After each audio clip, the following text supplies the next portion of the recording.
Hey, what's up mga kamaster, no? So, ang gagawin natin ngayon is magpapalit tayo ng bagong-bagong rim saka gulong mga kamaster, no? So, ang gulong na ito is semi-low profile na siya mga kamaster. Ito yung malapad tapos manipis doon sa gilid pero hindi pa siya talagang totally low profile, no? Semi pa lang siya mga kamaster, no? So, itatry natin dito sa isang tire changer machine kung kakayanin mga kamaster, no? So yan, at siniset up ko na siya mga kamaster at doble triple ingat to kasi ang mahal yung mags na yan mga kamaster, no? So bawal siyang magasgasan. So ito yung sinasabi kong gulong, medyo siya mga kamaster, 235 kasi siya, malapad saka medyo manipis yung gilidan, so matigas kasi yung gulong na to, no?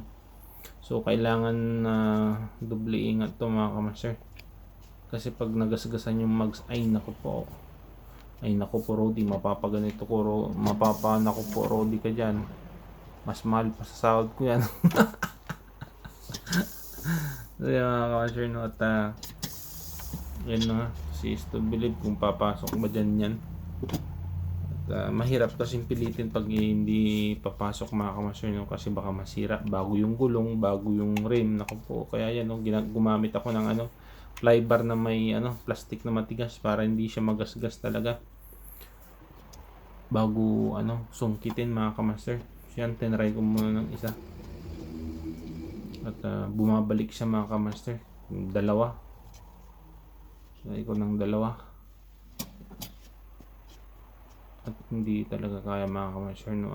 Bumabalik siya, ayaw makapasok. So yun, no, lumapit na yung isang hapon, baka ako daw magasgas at makapal daw tong gulong na to. So ay ako naman yung tinatry ko lang kasi mabilis diyan gumawa. So pag-usapan namin na hindi na lang diyan, ililipat ko lang doon sa tire changer namin malupit at saka high-tech. So ililipat natin doon mga kamaster, no, at kukunin ko siya.